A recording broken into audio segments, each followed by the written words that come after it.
अस्सलाम वालेकुम नाज़रीन, आऊं आहियां नूर अली सोलंकी ऐं अवां ॾिसी रहिया आहियो Sindh issues news TV. Sindh issues news TV bulletin में अवां खे भलीकार ख़बर शामिल कंदासीं दादूअ खां इरफान अली बुरड़ो जी।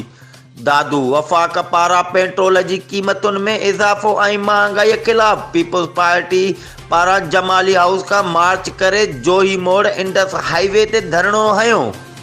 पीपल्स पार्टी ज़िले सदर MNA रफ़ीक Ahmad Jamali, MPA Fayaz Bhatt, MNA Irfan Zafar लगारी, MPA Kulsoom Chandio, MPA सजीला लगारी, MNA Musarrat Mahesar जी अॻुवाणीअ में धरणो जारी रहियो।